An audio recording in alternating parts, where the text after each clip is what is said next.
E hoje nós começamos uma série de mensagens baseada na carta de Paulo, apóstolo, aos Colossenses. Nós vamos então estar estudando a carta de Paulo aos Colossenses nos próximos domingos, com o tema A Centralidade de Cristo.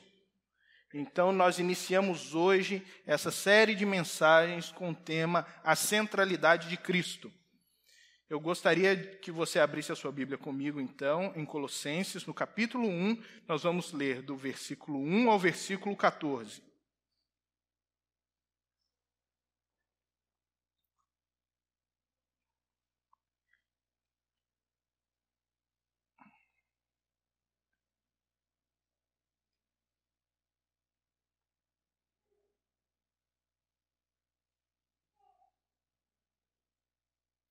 Paulo, apóstolo de Cristo Jesus pela vontade de Deus, e o irmão Timóteo, aos santos e fiéis irmãos em Cristo que estão em Colossos.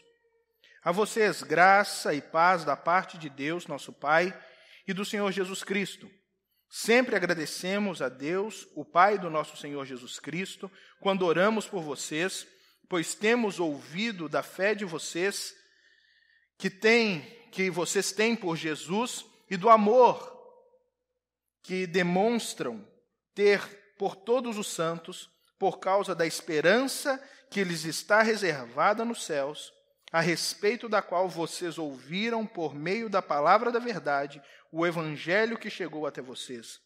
Por todo o mundo este evangelho vai frutificando e crescendo, como também ocorre entre vocês, desde o dia em que ouviram e entenderam que a graça de Deus em toda a sua verdade. Vocês o aprenderam de Epáfras, nosso amado cooperador, fiel ministro de Cristo para conosco, que também nos falou do amor que vocês têm no Espírito. Por essa razão, desde o dia em que ouvimos, não deixamos de orar por vocês e de pedir que sejam cheios do pleno conhecimento da vontade de Deus, com toda a sabedoria e entendimento espiritual, e por isso, para que vocês vivam de maneira digna do Senhor e em tudo possam agradá-lo, frutificando em toda boa obra, crescendo no conhecimento de Deus e sendo fortalecidos com todo o poder de acordo com a força da sua glória, para que tenham toda a perseverança e paciência com alegria, dando graças ao Pai que nos tornou dignos de participar da herança dos santos no reino da luz. Pois Ele nos resgatou do domínio das trevas e nos transportou para o reino do seu Filho amado, em quem temos a redenção, a saber, o perdão dos pecados. Até aí. Quando nós pensamos, irmãos, sobre a centralidade de Cristo, nós precisamos entender que, apesar de nos parecer algo tão comum ou tão normal, é um valor, é um princípio do cristianismo que tem sido, aos poucos, nos últimos tempos, solapado. Questionamentos a respeito de Jesus, da centralidade de Jesus, têm sido levantados tanto fora da igreja quanto dentro da igreja, e muitas igrejas estão se formando, estão sendo construídas, estão sendo geridas pela sua liderança, pelos membros da sua igreja, sem terem como princípio regulador da comunidade a centralidade de Cristo. Apesar de ser algo tão óbvio que todo cristão precisa ter Cristo como centro da sua vida, que toda igreja, por ser cristã, tem que ter Cristo como centro da sua vida. Isso é algo que, nos últimos tempos, tem sido cada vez mais questionado e cada vez mais comunidades, cada vez mais pessoas ingressam em um dito cristianismo sem ter Cristo como centro. Quando Paulo ele escreve essa carta, ele tem a intenção justamente de chamar os irmãos da igreja de Colossos a essa verdade. E é por isso que Colossenses, apesar de ser uma carta curta, ela é o grande tratado cristológico do Novo Testamento. Quando nós pensamos a respeito de Jesus, a respeito da pessoa de Cristo, da sua divindade, a respeito da sua ação daquilo que ele fez no ato de redenção, da expiação dos nossos pecados, nós encontramos tudo isso sistematizado em um pensamento maravilhoso de Paulo na carta aos Colossenses. Quando nós olhamos para a nossa história, para os nossos tempos, nós percebemos que valores como os da carta de Colossenses estão sendo cada vez mais deixados de lado, abandonados pelas pessoas e pela igreja. Por exemplo, a importância de Cristo, do próprio Jesus Cristo, às vezes tem sido questionado. Por exemplo, a sua historicidade. A historicidade da vida de Jesus é questionado nos círculos científicos, é questionado nos círculos teológicos e é questionado, às vezes, dentro da própria igreja, aonde ensinamentos surgem que vão ditar novos conceitos, novos valores espirituais que dizem que não importa se Jesus viveu de fato ou não, se ele andou de fato nessa terra ou não. O que importa é que o seu ensinamento, os princípios reguladores espirituais da palavra valem. Isso, irmãos, é um grande erro. É fatal para o cristianismo. Porque se Jesus não viveu historicamente, se ele não tomou o meu lugar, o seu lugar no alto daquela cruz, se o sangue dele não foi derramado para a purificação dos nossos pecados, se não houve uma morte vicária, substitutiva, aonde ele tomou o meu lugar de condenado, para que eu pudesse então ser salvo, se isso não aconteceu na história, tudo o que nós cremos, tudo o que nós acreditamos, não tem valor algum. A historicidade de Jesus é extremamente importante. Dessa maneira, também outros valores são questionados. Por exemplo, o seu nascimento virginal, a sua crucificação, a sua ressurreição. Nem todos dentro da igreja, nem todos na teologia, creem de fato que essas coisas esses eventos foram fatos históricos. E isso é continuamente questionado. Você quer ver algumas coisas que questionam o valor da verdade a respeito da historicidade de Jesus, que passam despercebido por nós? Se você assistiu o filme O Corpo, você vai perceber que aquele filme ele vem questionando justamente isso. Se Jesus existiu ou se ele não existiu, se a crucificação foi real ou se não foi real. E se nós temos realmente fundamentos para crer nisso, ou qualquer tipo de prova pode abalar a nossa fé a qualquer momento. Se você já viu, por exemplo, o filme Código da Vinci, você vai perceber também que existe um forte questionamento a respeito da historicidade de Jesus, a respeito dos eventos narrados nas Escrituras, se eles de fato acontecem como a Escritura fala, ou se existem outros desdobramentos que questionam as verdades escriturísticas.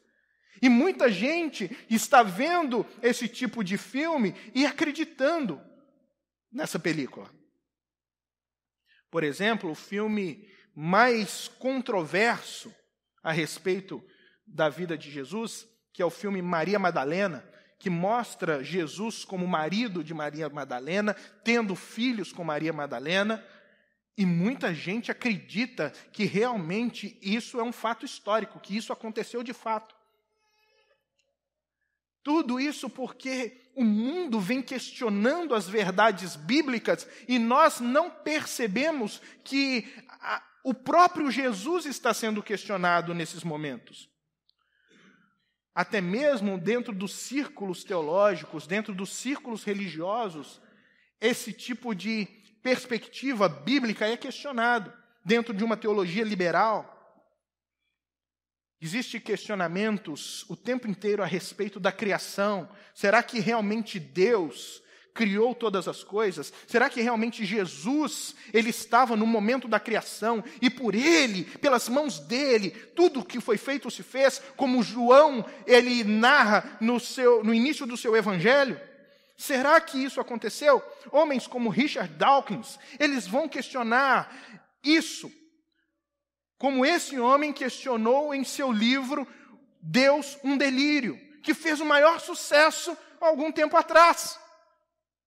Como, por exemplo, Stephen Hawking, que é um estudioso, também é um cientista, e ele escreveu um livro chamado A Teoria de Tudo, que mostra a evolução como princípio regulador do surgimento da vida, ou seja, a vida surge espontaneamente. E virou até filme agora, A Teoria de Tudo. E são livros, filmes que vão questionando, realmente a Bíblia é verdadeira? Realmente tudo isso que o cristianismo narra é verdade? Ou tudo isso precisa ser questionado? Ou tudo isso realmente é uma grande falácia que tenta ludibriar os fiéis? Tudo isso tem sido questionado o tempo inteiro. Doutrinas como, por exemplo, da criação, como nós falamos, doutrinas da redenção, que são questionadas o tempo inteiro dentro das próprias igrejas, onde cada vez mais as pessoas precisam e são ensinadas a isso, a fazer coisas para promover a sua própria salvação.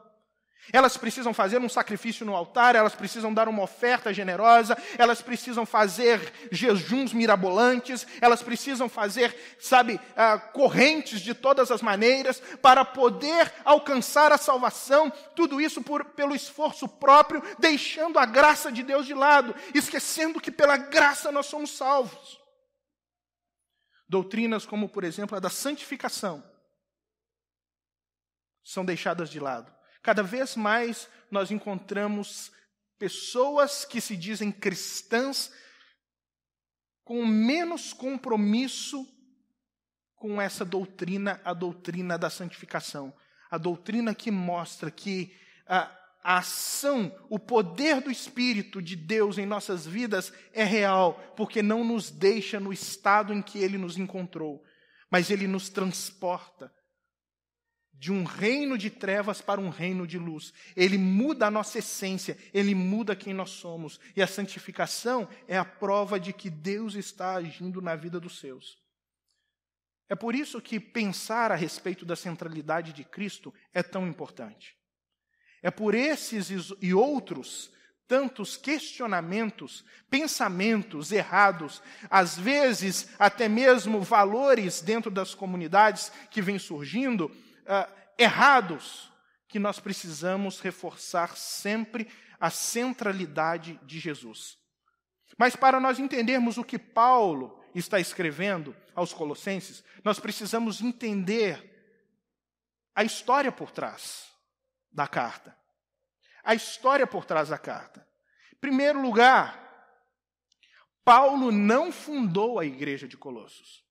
Não foi Paulo que fundou a igreja dos Colossenses. Mas ele está escrevendo uma carta que se torna um grande tratado sobre a centralidade de Cristo para essa igreja. Paulo, nessa época, estava preso quando ele escreve a carta. Ele estava em Roma, numa prisão domiciliar.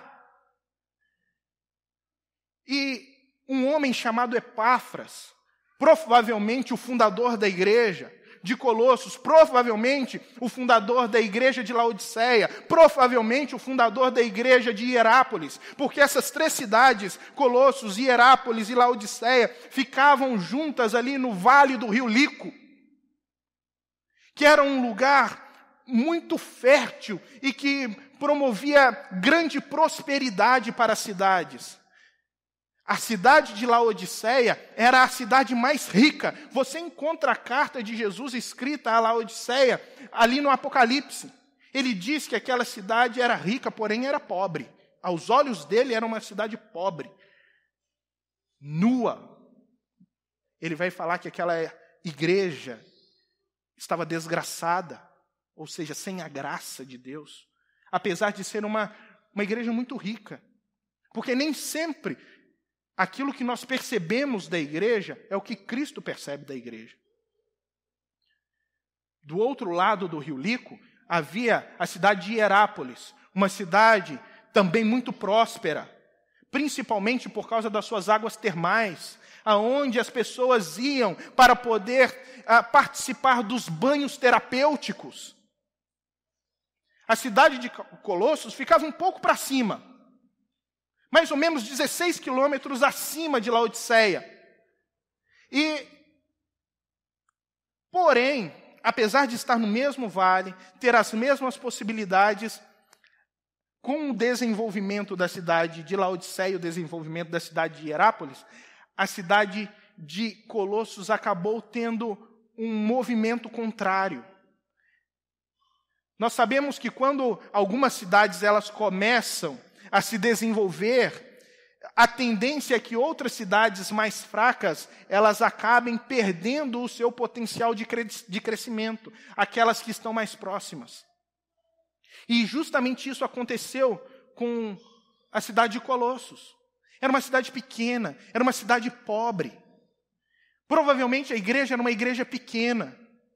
Se reunia em uma casa, e provavelmente a casa que ela se reunia pertencia a um homem chamado Filemon.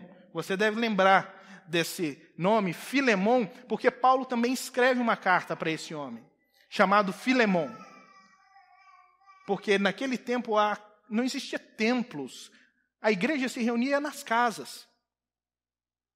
Mas Paulo, preso, recebe a visita de Epáfras. Epáfras provavelmente conheceu Paulo no tempo em que Paulo estava pregando em Éfeso. Paulo montou ali um pequeno seminário e ele começou a ensinar pessoas a respeito das verdades do Evangelho, e ele enviava essas pessoas de volta para suas cidades. Porque Paulo era um estrategista.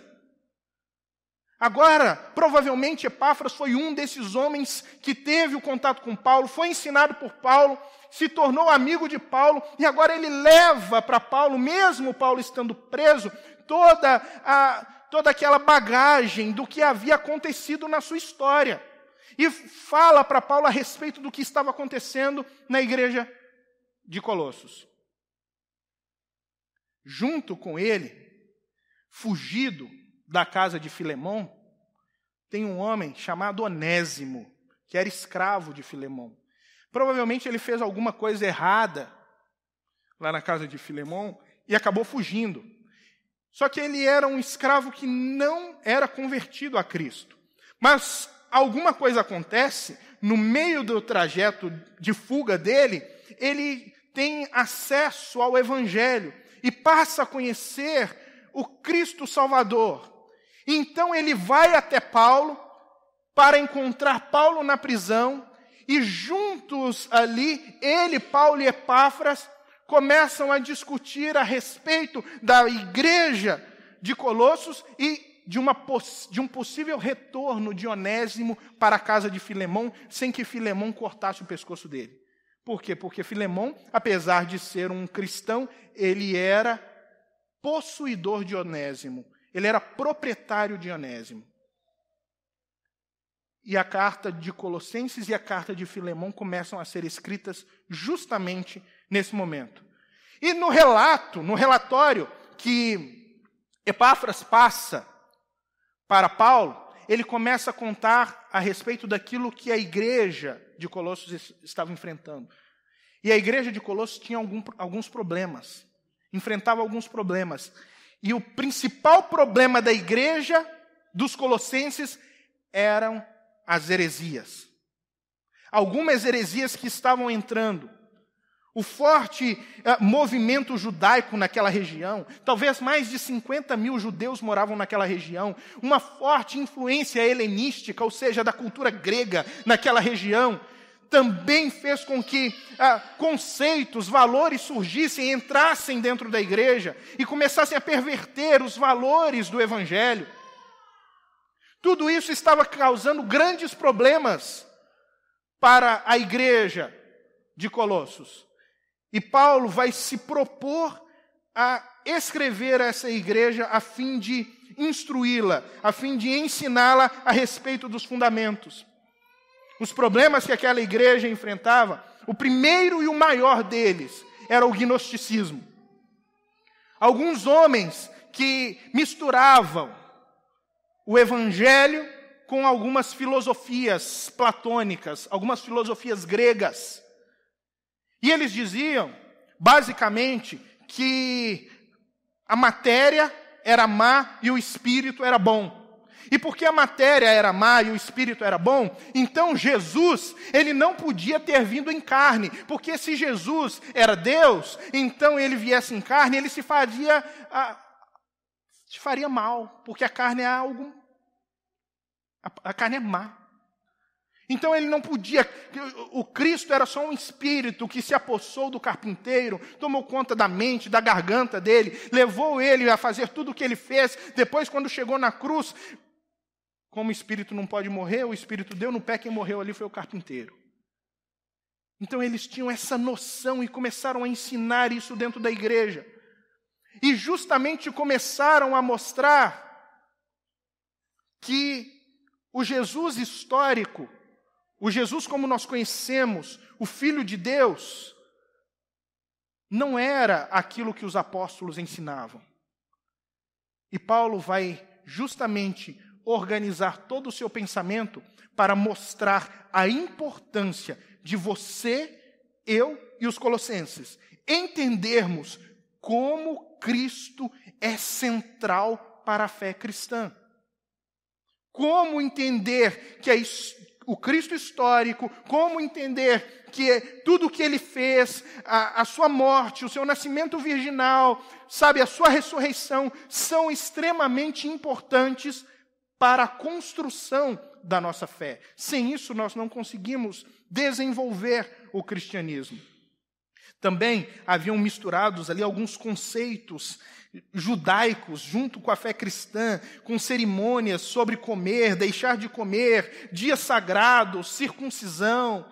Então estava tudo misturado dentro da igreja. Havia também, sabe, um certo tipo de distorção e aumento da importância do papel dos anjos. Alguns acreditavam que os anjos, por causa do gnosticismo, eram emanações do próprio Deus. E como emanações do próprio Deus, não foi Deus que criou o mundo, quem criou o mundo foram os anjos. Então tudo isso agora está misturado ali na cabeça dos colossenses, esses ensinos errados, esse sincretismo religioso, esse monte de filosofias, e a igreja está se perdendo, e com tudo isso, a igreja corre o risco de fracassar. A igreja corre o risco de naufragar. E Paulo começa a escrever a sua carta. Agora, com todo esse pano de fundo na sua cabeça, vamos entender o que Paulo está querendo dizer. Toda epístola, irmãos, ou toda carta, ela tem uma estrutura. A estrutura geralmente é assim. Existe uma saudação, uma ação de graças, uma oração, ou só uma ação de graças, ou só uma oração. Depois você tem o corpo da carta, onde o escritor está relatando tudo o que ele quer ensinar, e depois uma saudação final. Hoje nós vamos ficar com a saudação e a ação de graças desse homem. Então, leia comigo o verso 1. Diz assim: Paulo, apóstolo de Cristo Jesus, pela vontade de Deus, e o irmão Timóteo, aos santos e fiéis irmãos em Cristo que estão em Colossos. Até aí. É muito importante nós percebermos como Paulo, ele vai se identificar àqueles irmãos. Paulo nunca havia ido naquela igreja. Paulo não conhecia todos naquela igreja, como ele conhecia outras igrejas, tipo Éfeso, Corinto, algumas igrejas que ele mesmo fundou. Então ele vem se apresentando àqueles irmãos e ele vai dizer: eu sou apóstolo pela vontade de Deus. Quando ele diz que ele é apóstolo pela vontade de Deus, ele está se identificando como alguém que está a serviço de Deus e comprometido com a vontade de Deus. Logo, quando ele diz isso, ele se identifica com a pessoa de Cristo, porque Cristo, ele é o Senhor do reino. Ele é o Senhor do reino. Em muitos lugares da Bíblia, você escuta falar a respeito do reino de Deus, você escuta falar sobre o reino, mas em poucos lugares você ouve a Bíblia relatando sobre o reino de Cristo. Aqui é um dos poucos lugares onde nós encontramos a Bíblia nos mostrando que o reino é o reino de Cristo. E o reino de Deus é o reino de Cristo, então. E como o reino é o reino de Cristo, e Paulo é aquele que é chamado por Deus, o compromisso primário dele é honrar o Senhor do reino. É honrar o Senhor que é o Cristo, que é aquele que está sobre ele, e cumprir a vontade do Pai, cumprir a vontade de Deus, então, em primeiro lugar, é honrar esse Cristo, é colocar esse Cristo como Senhor do reino. E quando nós nos identificamos como membros desse reino, como participantes desse reino, nós precisamos entender que a nossa primeira responsabilidade é honrar o Senhor desse reino, que é o Cristo. Glorificar o nome dele. Toda a ação do Espírito Santo na igreja, toda a ação do Espírito de Deus na vida dos cristãos, serve para uma coisa: promover a glória de Jesus. Promover a glória de Cristo. Levar os cristãos ao conhecimento de toda a verdade. E verdade nas Escrituras não é um conjunto de filosofias, um sistema de conhecimento simplesmente, teórico. Na Bíblia, quando se fala de verdade, ela transcende essas questões e se torna uma pessoa. A pessoa de Jesus. Então, quando a Bíblia fala que o Espírito vai levar o cristão ao conhecimento de toda a verdade, ela está falando que vai levar o cristão ao conhecimento do Cristo de Deus. Da mesma maneira, Paulo não é apenas o apóstolo de Deus, chamado por Deus. Ele é o apóstolo de Cristo, por causa da soberana vontade de Deus. Ele vai dizer, olha, não foi eu que quis, foi Deus quem quis. Não foi eu que me coloquei à disposição, foi Cristo que me chamou. Não foi eu que busquei a Deus, foi Ele que me buscou. E isso é muito interessante porque vai na contramão de muitos dos nossos pensamentos. As coisas de Deus na vida dos seus não começam na terra, começam nos céus. Não começam conosco, começam com Deus.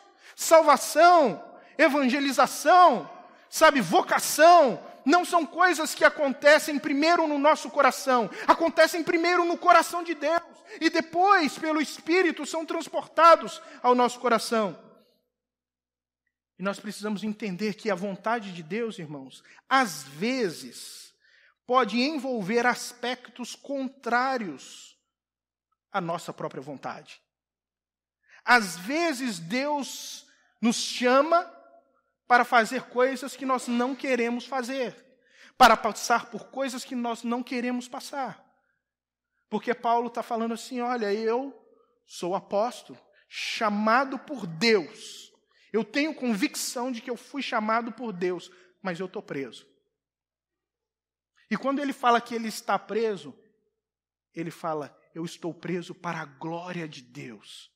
Não foram as pessoas que me trouxeram para a prisão, foi Deus que me trouxe para a prisão. E quando Ele me trouxe para a prisão, ainda assim é para cumprir o plano dEle na minha vida, para a glorificação do Seu nome. Paulo ele tem plena convicção de que a vida dele é guiada pela poderosa mão de Deus. E não pelo acaso, e não pelo um surgimento espontâneo. E não pela sorte ou pelo azar, mas pela soberania de Deus. E ele vai dizer, eu escrevo a vocês, santos e fiéis em Cristo.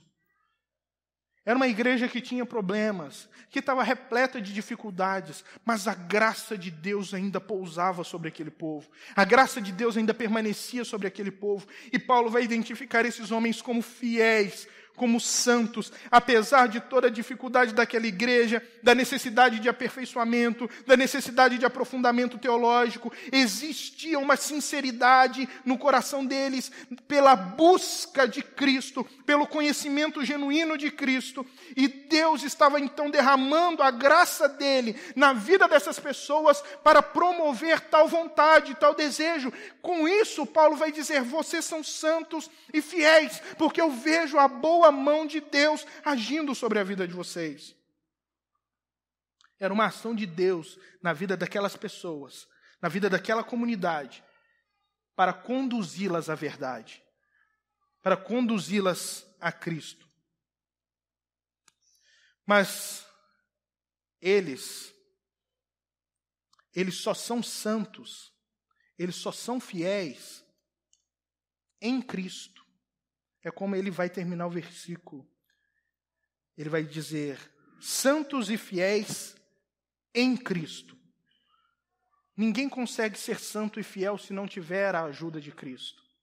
Ninguém consegue ser santo e devoto, ser santo e cristão, ser santo e salvo, sem o apoio de Cristo, sem a ajuda de Cristo, sem a ação de Cristo. Ele começa agora a construir todo o seu pensamento para ir desmantelando toda aquela pregação contrária dos gnósticos. E ele vai dizendo: olha como Cristo é importante. Se você está aqui hoje, não é por sua causa, é por causa de Cristo. Você só quis Cristo um dia porque Cristo quis você primeiro. Você só conheceu Deus um dia porque primeiro Ele deu um passo em sua direção, permitindo que você o conhecesse. As coisas primeiro começam nos céus, depois são transferidas para a terra. No versículo 3, ele vai dizer: sempre agradecemos a Deus, o Pai do nosso Senhor Jesus Cristo, quando oramos por vocês. Sempre agradecemos a Deus, o Pai do nosso Senhor Jesus Cristo, quando oramos por vocês. Aqui Paulo vai fazer uma ligação entre ele e a comunidade, entre a comunidade, ele e Deus. Olha como que ele termina o versículo 2, ele vai dizer: a vocês graça e paz da parte do nosso Deus, o nosso Pai. Ele vai dizer: olha, Deus é nosso Pai. É assim que nós precisamos identificar Deus, como nosso Pai, como pessoas que agora fazem parte da família de Deus. E depois, no versículo 3, ele começa a sua exposição, a sua ação de graças, mostrando a esses irmãos que Deus não é só Pai nosso. Em primeiro lugar, Ele é Pai do nosso Senhor Jesus Cristo. E isso tem muita relevância para nós. Você pensa no seguinte: você tem condições de criar coisas. Então você é hábil com madeira, você vai ali e cria uma cadeira. Aquela cadeira é uma criação sua, mas ela não tem nada de você nela. Não tem nada da sua essência nela. Ela é apenas uma criação sua. Por mais que você ame, ela é sua criação. A essência é totalmente diferente, sua da cadeira. Porque ela é uma criatura, ou ela é uma criação sua. Essa é a nossa realidade com Deus. Chamarmos Deus de Pai é um grande privilégio que nós temos, porque, em primeiro lugar, nós somos criaturas de Deus. Nós fomos criados por Deus, mas não foi nos dado nada da essência de Deus, apesar dele compartilhar conosco da sua imagem e da sua semelhança. Agora, já Jesus, ele é gerado por Deus. Ele é da mesma substância de Deus. Ele é da mesma essência de Deus. Ele é o próprio Deus. Então, quando Jesus ora e fala: Pai, se possível, passa de mim esse cálice. É totalmente diferente quando nós oramos e falamos: Pai, passa de mim esse cálice. É por isso que João vai dizer que ele é o unigênito Filho de Deus, ou seja, ele é o único Filho de Deus, porque dele, ele tem a essência do próprio Deus. Ele é o próprio Deus.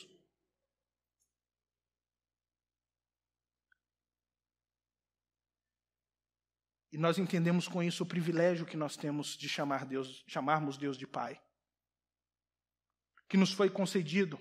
Como Paulo diz, nós somos herdeiros de Deus, co-herdeiros com Cristo.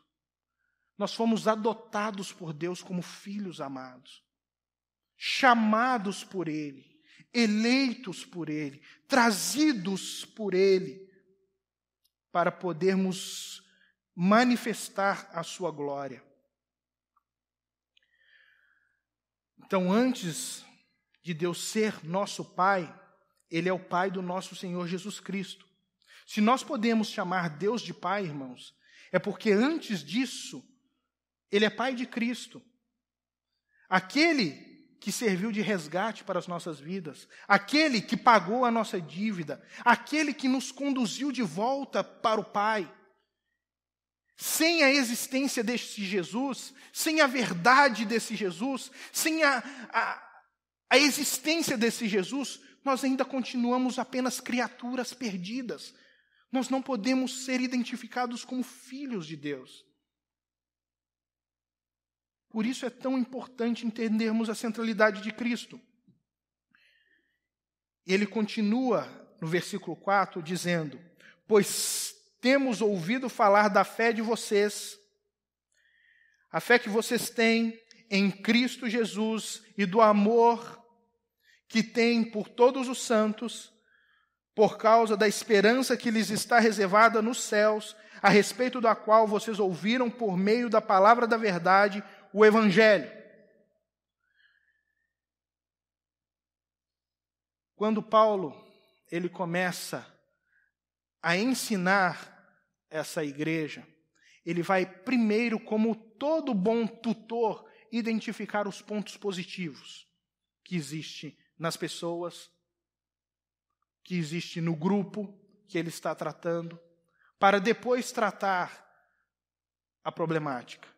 E quando Paulo ele entende a estrutura da igreja, a vida da igreja, pelas informações que Epáfras passou, ele percebe que existia naquela igreja uma profunda identificação com os 3 principais valores teologais, que são chamados. Os 3 principais valores que precisam ser encontrados na vida do cristão. Em primeiro lugar, a fé. E ele fala, não é qualquer fé. Não é fé, não é fé na igreja, não é fé no pastor, sabe? Não é fé no líder religioso. É fé em Cristo. Vocês precisam ter a fé em Cristo, a fé fundamentada na pessoa de Jesus. Em segundo lugar, ele vai dizer, vocês também possuem amor. Não é simplesmente qualquer amor. É o amor pelos santos. É o amor por aqueles que fazem parte da família de Deus. É a identificação uns com os outros. É a valorização daqueles que fazem parte da família de Deus. Vocês estão comprometidos uns com os outros, vivendo a verdade do corpo de Cristo. Em terceiro lugar, ele vai dizer que eles viviam e possuíam esperança. E desses 3, é o único que ele dá uma breve explicação. E ele vai dizer, essa esperança também não é qualquer esperança. Não é a esperança que Deus vai dar alguma coisa para você, que o dia de amanhã vai ser melhor, que as coisas vão melhorar, sabe? Que você vai melhorar no emprego, que você vai prosperar, que você vai progredir. Não é esse tipo de esperança. É a esperança na vida eterna. Vocês têm uma esperança que nenhum outro povo da terra tem, que nenhuma outra religião pode dar, que é a esperança de um dia depois do túmulo. E isso, irmãos, nos mostra o fundamento da nossa crença, da crença cristã. Porque a esperança da vida eterna é o fundamento da fé e do amor. Quando você ouve o Evangelho, ele enche você de esperança de uma maneira natural. A esperança brota de uma forma natural. Toda vez que você ouve o Evangelho, que o Evangelho é pregado, que ele alcança os corações, a esperança brota. E quando a esperança brota, a fé brota. E quando a fé brota, o amor nasce. E a vida da igreja acontece. Uma boa palestra de autoajuda, como nós encontramos hoje muito comum nos púlpitos das nossas igrejas, pode produzir algumas coisas boas, sim. Ela pode instruir muito, ela pode ser muito benéfica para os seus valores familiares, ela pode instrumentalizar você profissionalmente e até pode ajudar você nas suas crises emocionais. Mas nenhuma palestra pode promover salvação, a não ser que seja exposto o Evangelho de Jesus. Nenhum outro tipo, por melhor que seja o texto, por melhor que seja a história, por melhor que seja a mensagem, por mais profundo que toque o seu coração, qualquer tipo de palestra que seja extra-evangelho não pode produzir salvação na vida das pessoas. O único que produz salvação real é o Evangelho de Jesus Cristo.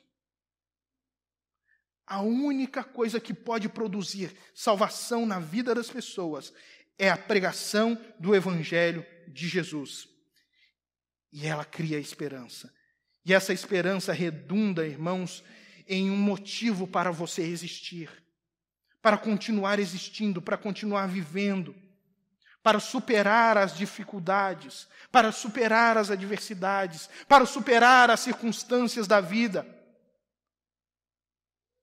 O Evangelho, ele é esse poder de Deus que gera esperança contra a circunstância, ou seja, esperança contra circunstancial. A coisa não está bem, mas eu tenho esperança. A coisa não está bem, mas eu tenho sentido de continuar vivendo. Eu posso estar preso, mas eu ainda continuo como apóstolo de Jesus, sabendo que ele tem um propósito para a minha vida. É isso que Paulo está escrevendo. Ele estava preso, mas ele fala com isso, eu ainda continuo tendo motivo para continuar vivendo. No versículo 6, ele vai dizer: o evangelho que chegou até vocês por todo o mundo, este evangelho vai frutificando e crescendo, como também ocorre entre vocês, desde o dia que ouviram e entenderam a graça de Deus em toda a sua verdade. Agora, no versículo 6, ele vai dizer, olha, vocês ouviram e entenderam a mensagem do evangelho. E essa mensagem, ela vai crescendo, ela vai frutificando. Ele cria aqui uma metáfora. A metáfora é de uma planta, é de uma árvore. Como se o evangelho fosse uma árvore que vai crescendo e que está multiplicando. E ele vai crescendo na vida das pessoas. E ele está multiplicando a partir do momento em que tem contato com a vida das pessoas. E não é só em Colossos, é no mundo inteiro que isso está acontecendo. E agora, também, Paulo está contribuindo para o crescimento e o desenvolvimento desse evangelho na vida de cada um.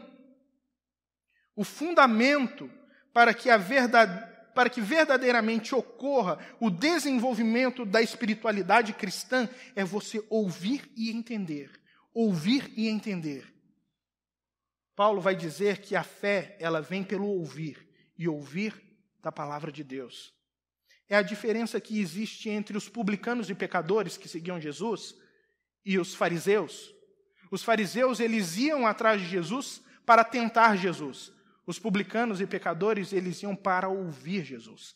É isso que os evangelhos narram. É por isso que os fariseus não tiveram a vida transformada. E é por isso que os publicanos e pecadores, eles tiveram a sua vida transformada. Irmãos, naquela igreja havia muito sincretismo religioso, ou seja, uma mistura de religiões, judaísmo, a influência dos pensamentos estranhos ao evangelho, ou seja, as filosofias gnósticas, tudo isso estava entrando e eles estavam ouvindo tudo isso.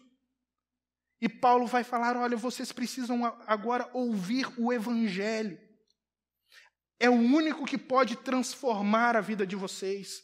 E com isso ele vem desmantelando todo o pensamento gnóstico, ele vem desestruturando todo aquele sistema corrompido, herético, que estava sendo ensinado e que as pessoas estavam começando a aderir a eles, dizendo, no versículo 7, as verdades que vocês ouviram é o evangelho pregado por Epáfras, nosso fiel conservo. Ele aprendeu de mim e eu aprendi de Cristo. E agora estamos transferindo isso a vocês. Qualquer outro tipo de pregação deve ser deixado de lado, deve ser abandonado. E depois que ele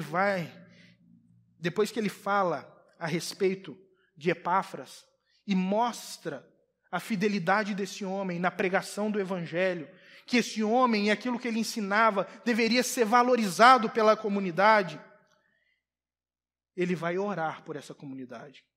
Ele vai orar por esses irmãos. E ele começa a orar no verso 9, dizendo, por essa razão, desde o dia em que ouvimos, não deixamos de orar por vocês e de pedir que sejam cheios do pleno conhecimento da vontade de Deus, com toda a sabedoria e entendimento espiritual. Ele fala, olha, eu não oro por vocês para vocês serem ricos. Eu não oro para vocês superarem as questões sociais, as dificuldades sociais da igreja e da cidade de Colossos. A única coisa que eu oro para vocês é para que vocês sejam cheios do pleno conhecimento da vontade de Deus. Irmãos, eu quero perguntar para você, qual é a vontade de Deus para a sua vida? Qual é a vontade de Deus para a sua vida? O que é que Deus tem para você? Para o que Deus chamou você? O que é que Deus espera de você? Nós precisamos ter pleno conhecimento da vontade de Deus para as nossas vidas, porque é isso que nos dá sentido para continuarmos vivendo. É isso que faz com que a nossa vida continue continuando, porque é isso que nós esperamos. Que a gente não estagne, não pare, que a vida não cesse, que a gente não fique vegetando, mas que a vida continue continuando sempre. E é só tendo propósito, tendo sentido, que nós continuamos sendo cheios de vida, a despeito das circunstâncias. Mesmo que a coisa esteja feia, difícil, é sabendo a vontade de Deus para nós, que nós conseguimos superar e nós conseguimos ainda continuar tendo esperança. E é por isso que Paulo ele vai dizer, olha, eu oro para que vocês sejam cheios do pleno conhecimento da vontade de Deus, com toda a sabedoria, sabendo aplicar essa vontade de Deus na vida de vocês e com todo o entendimento espiritual. No versículo 10, ele vai dizer, e para isso que vocês vivam de maneira digna e em tudo possam agradá-lo, frutificando em toda boa obra, crescendo no conhecimento de Deus, sendo fortalecidos com todo o poder, de acordo com a força da glória, para que tenham toda a perseverança e paciência com alegria, dando graças a Deus que nos tornou dignos de participar da herança dos santos no reino da luz. Irmãos, ele começa a mostrar quais são os efeitos da vontade de Deus realizada na vida dos cristãos. Quando a pessoa entende que ela é chamada por Deus, quando a pessoa entende que existe um propósito de Deus para a vida dela, algumas coisas acontecem. Em primeiro lugar, ela começa a andar de maneira digna do Senhor Jesus Cristo. Ela está comprometida com a glorificação do nome de Jesus. Ela não anda mais para ela, para agradar a ela. Ela anda para agradar ao Senhor Jesus. É por isso que ele vai dizer, vivam para o seu agrado. Para que vocês vivam para agradar a Deus. A nossa principal vontade, o nosso principal objetivo é fazer a vontade, é cumprir a vontade desse Deus, agradando a Ele. E quando nós fazemos isso, estamos comprometidos com a glória de Deus, a glória de Cristo. A frutificação, ela acontece espontaneamente. E você vai frutificando em toda boa obra. A sua vida começa a ser um canal de bênção para outras pessoas. Começa a ser um canal que vai frutificando obras abençoadoras para a vida de outras pessoas. E você continua sempre crescendo no conhecimento de Deus. E quando você continua crescendo no conhecimento de Deus, você continua sendo fortalecido. Ser fortalecido no texto aí não significa ausência de problemas, mas a capacidade de enfrentar as dificuldades. Como? Da maneira como Paulo está escrevendo aí, sendo perseverantes, longânimos e alegres. Tudo isso é a ação do Evangelho de Jesus nas nossas vidas. É o fortalecimento, a estruturação das bases na nossa vida. E por fim, no versículo 12, ele vai dizer que nós nos tornamos pessoas agradecidas. Agradecidas a quê? Agradecidas pelo reconhecimento. O reconhecimento daquilo que o Pai fez em nós. Reconhecimento porque foi o Pai que nos fez entender quem nós somos. Reconhecimento porque o Pai nos tornou dignos. Nós não éramos dignos. Como diz aí o verso 12. Eu vou ler novamente. Dando graças ao Pai, que nos tornou dignos de participar da herança dos santos no reino da luz. É Ele que nos torna dignos. Nós não somos dignos de participar do reino, de entrar no reino de Cristo, de ter intimidade com o Senhor, de estar na presença de Deus. Mas Ele nos torna dignos como? Como Ele nos tornou dignos? Tomando o nosso lugar na cruz do Calvário, morrendo, vertendo o seu sangue, ressuscitando em nosso lugar, para promover reconciliação entre nós e Deus.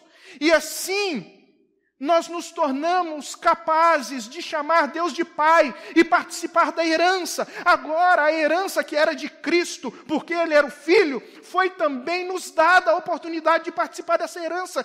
Que alegria, irmãos! Que grande dádiva nos foi dada! Podermos chegar diante de Deus como Cristo chega e chamá-lo de Pai e saber que toda a herança de Cristo, tudo aquilo que Cristo recebeu, um dia também nós receberemos. É isso que ele vem ensinando. E por fim, no versículo 13 e 14, ele diz, pois ele nos resgatou do domínio das trevas.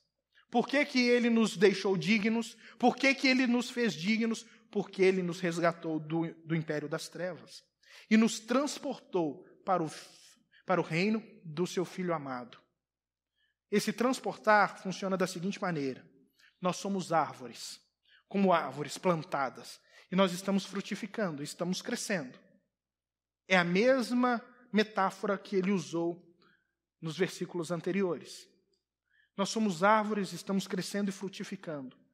Mas Cristo precisa agora nos tirar do lugar onde nós estamos e nos levar para outro lugar. Então Ele vem com todo cuidado e nos tira não pelo tronco, mas pelas raízes. Tira as nossas raízes e nos planta em outro lugar, no reino do Filho do seu amor.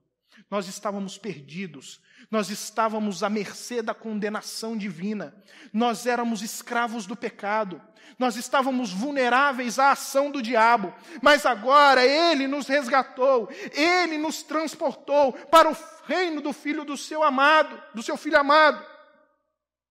Como que Ele nos transportou? Como é que Ele nos resgatou? Promovendo redenção. O que é a redenção? A morte de Jesus na cruz. Ele fala assim, olha, você só é salvo porque um dia Jesus veio na terra, ele nasceu de forma virginal, ele andou em santidade, ele tomou o seu lugar naquela cruz e verteu o sangue no seu lugar. E assim ele desmancha todo aquele pensamento gnóstico que era contrário a esse tipo de perspectiva, a esse tipo de ensinamento. E ele fala, é porque Cristo morreu que você é salvo. É porque Cristo verteu o seu sangue, historicamente, porque o sangue dele pingou nessa terra, é que você é salvo. Por isso, redenção é um ato de libertação, é o efeito de adquirir de novo. Deus nos adquiriu de novo em Cristo. Deus nos trouxe de novo para si. E aí ele termina fazendo o quê? Perdoando os nossos pecados. Perdoando os nossos pecados. Perdoando os nossos pecados. O Evangelho é essa palavra de um Deus que nos resgatou. Resgatou das trevas. E trevas aqui não é um lugar geográfico. Não é um lugar geográfico. Eu estou no mundo, agora estou sendo transportado para a Igreja Evangélica Livre Esperança, para a IL, agora eu estou salvo. Não. Não é isso. Quando fala a respeito desse transporte, dessa treva, está falando de uma treva que é mais do que a treva que existe no mundo. É a treva que existe em nós. É a treva que está no meu coração, no seu coração. É dessas trevas que Jesus está nos livrando também. É dessas trevas, a principal delas, que Cristo está nos livrando. Do nosso próprio pecado, do nosso próprio ego, do nosso próprio egoísmo, das nossas próprias vontades e da nossa principal idolatria, que é a idolatria de nós mesmos. É disso que ele está nos livrando. É para isso que ele nos chama. Que Cristo seja o centro da nossa vida, da nossa existência, para que nós possamos andar de modo digno. Porque nós só podemos andar de modo digno quando nós entendemos que nós fomos resgatados, que nós fomos chamados, que nós fomos trazidos por Ele, que nós fomos perdoados e que agora nós temos uma herança maravilhosa nos céus. Que Deus abençoe a sua vida.